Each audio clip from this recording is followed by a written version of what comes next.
dari kelompok 4. Di sini saya Kesha Naura dari absen 18. Saya Kesha Sabina dari absen 19. Saya Silvia Octavia Azza absen 32.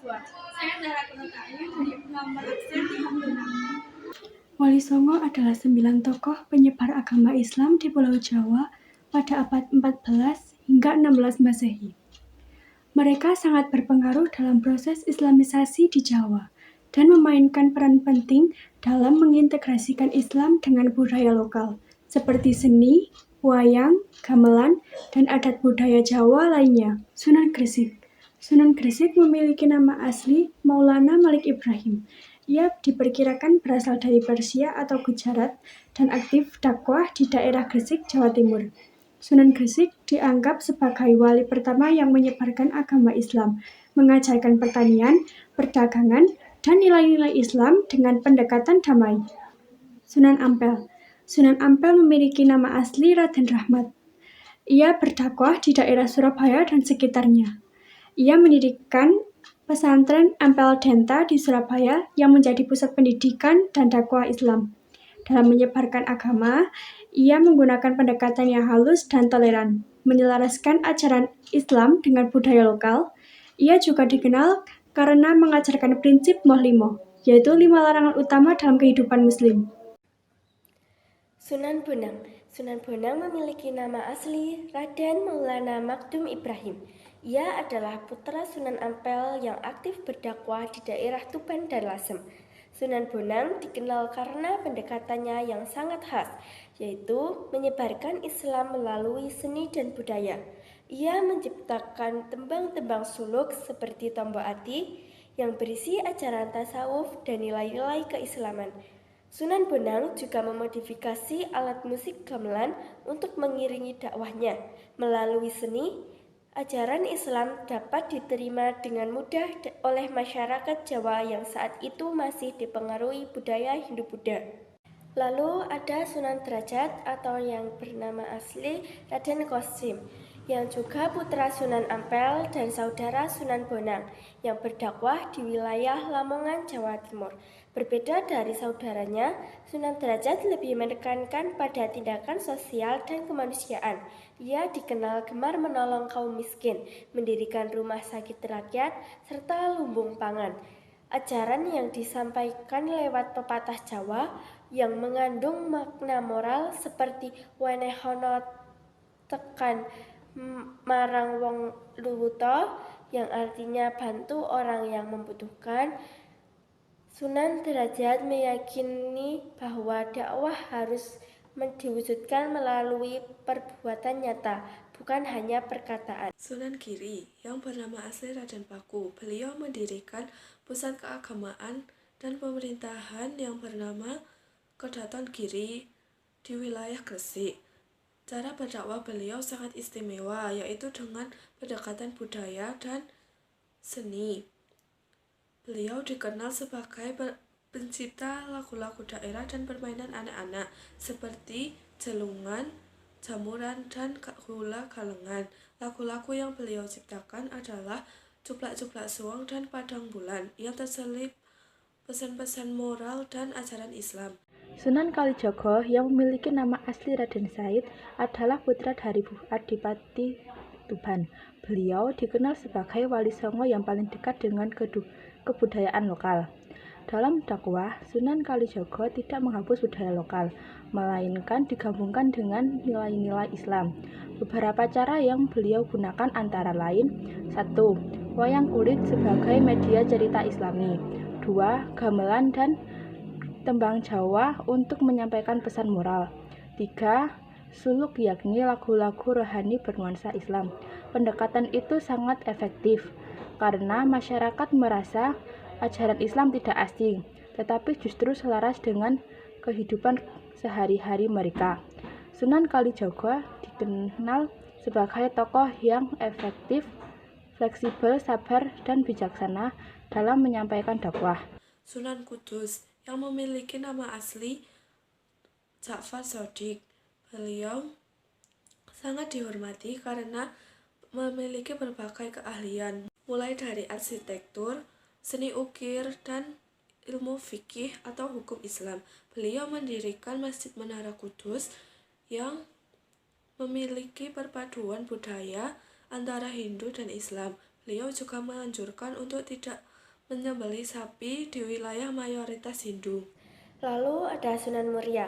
Sunan Muria adalah tokoh yang memiliki peran penting dalam penyebaran agama Islam di Jawa pada abad ke-15 dan ke-16. Yang lahir sebagai Raden Umar Said, Sunan Muria dikenal sebagai ulama yang santun dan bijaksana dalam menyebarkan agama Islam di daerah Muria, Jawa Tengah. Dengan pengetahuan yang luas tentang agama Islam, ia mampu menjelaskan ajaran agama dengan jelas dan menarik banyak orang untuk memeluk agama Islam. Warisan Sunan Muria dapat dilihat dalam penyebaran agama Islam yang luas di daerah Muria dan sekitarnya yang membentuk masyarakat Jawa yang beragama Islam. Sunan Gunung Jati atau Syarif Hidayatullah berasal dari Cirebon dan memiliki wilayah dakwah yang luas meliputi Banten, Cirebon, hingga Demak. Berbeda dengan Sunan Kalijogo, pendekatan Sunan Gunung Jati lebih kuat dalam aspek politik. Kontribusinya sangat besar, di antaranya 1. Mendirikan Kesultanan Cirebon sebagai pusat pemerintahan dan penyebaran Islam. 2. Menyebarkan Islam di wilayah Jawa Barat, terutama Banten. 3. Menjalin kerjasama dengan kerajaan Islam lain seperti Demak untuk memperkuat penyebaran Islam. Dengan dukungan politik yang kuat, Sunan Gunung Jati mampu menjangkau wilayah luas dan membentuk masyarakat berlandaskan nilai-nilai Islam. Hai, selamat datang di podcast Suara Pelajar Nusantara. Di sini kami akan membahas tentang Wali Songo. Di sini kita tidak sendirian, ada Keisha, Sylvie, dan Eja. Hai. Hai. Halo semua. Oke, langsung saja Keisha, bisa dijelaskan apa itu Wali Songo? Jadi, Wali Songo itu adalah tokoh-tokoh penyebaran agama Islam di tanah Jawa sekitar abad ke-14 sampai abad ke-16. Di antaranya adalah Sunan Gresik, Sunan Ampel, Sunan Bonang, Sunan Derajat, Sunan Kalijaga, Sunan Kudus, Sunan Muria, Sunan Giri, dan Sunan Gunung Jati. Mereka menyebarkan agama Islam bukan dengan kekerasan, melainkan dengan pendekatan pendidikan, sosial, dan budaya. Sehingga masyarakat di tanah Jawa menerima agama Islam dengan damai dan menyatu dengan budaya lokal. Keren ya, kalau Sylvie, tahu nggak contoh pendekatan budaya yang beliau pakai? Tahu dong, contoh pendekatan yang paling terkenal yaitu ada Sunan Kalijogo. Beliau memakai kesenian seperti wayang kulit dan gamelan untuk menyampaikan dakwahnya. Contohnya seperti wayang semar yang digunakan untuk menyampaikan nilai-nilai Islam secara halus. Selain itu juga ada Sunan Kudus. Beliau membangun Masjid Menara Kudus yang arsitekturnya mirip dengan candi.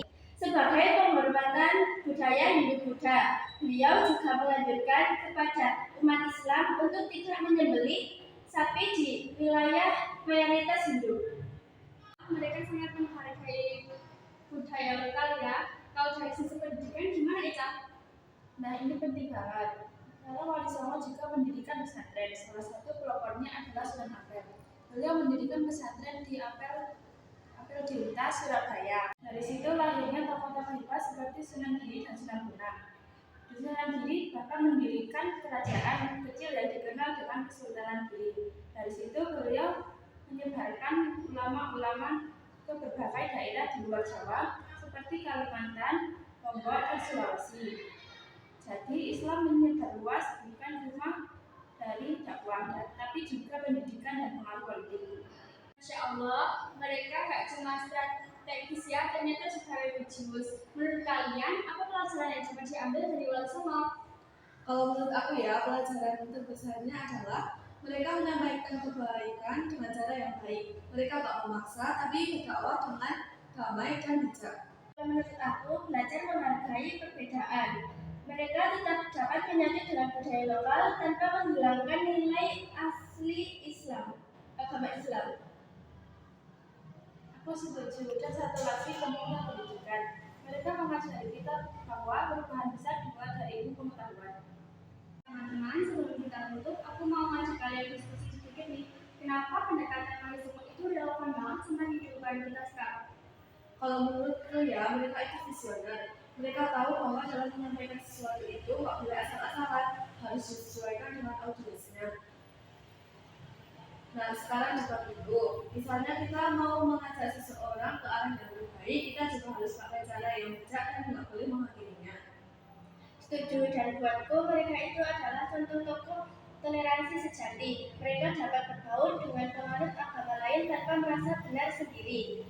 Di zaman yang sekarang ini, kita harus belajar dari mereka. Aku nambahin sedikit ya, mereka mengajari kita pentingnya kolaborasi. Wali Songo tidak kerja sendiri-sendiri, mereka saling bantu, saling dukung. Sekarang pun kalau kita mau menyebarkan kebaikan tidak bisa sendiri, harus bareng-bareng lewat komunitas, media sosial atau kegiatan sosial. Wah, keren-keren banget ya pemikirannya. Nah, sebelum benar-benar kita akhiri, aku mau minta satu hal lagi nih. Ceritain dong masing-masing satu kisah atau kutipan inspiratif dari Wali Songo yang kalian sukai. Kalau aku dulu ya, kisah yang paling aku sukai adalah kisah Sunan Dasar yang mengajarin tentang seseorang yang memberi bantuan tapi tidak membuat si penerima merasa rendah. Beliau juga mengajarkan tentang kaum buta, kaum lumpuh, kaum masyarakat, dan kaum kaliren. Artinya, berikanlah kepada orang buta, orang lumpuh, orang menderita, dan orang yang kelaparan. Tapi semua itu bukan hanya memberi, tapi harus juga disertai dengan rasa penuh kasih, bukan hanya sekadar memberikan hal bantuan. Kalau aku suka banget kisah dari Sunan Kalijogo yang sering bilang, yen kowe dadi watu sing seger, yen kowe dadi banyu sing adem. Ya artinya itu kalau kamu jadi batu, jadilah batu yang segar.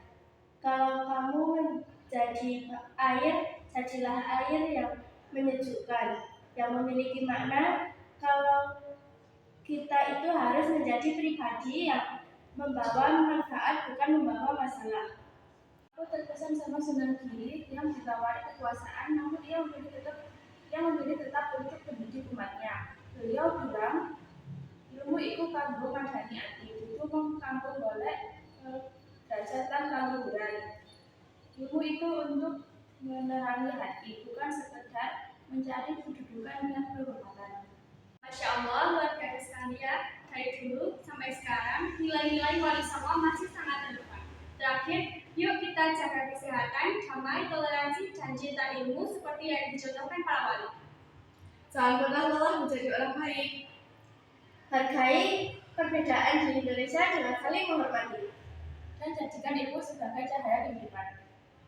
Terima kasih sudah menemani kami sampai akhir episode. Jangan lupa like, subscribe, dan komen. Bye. Sampai jumpa lagi.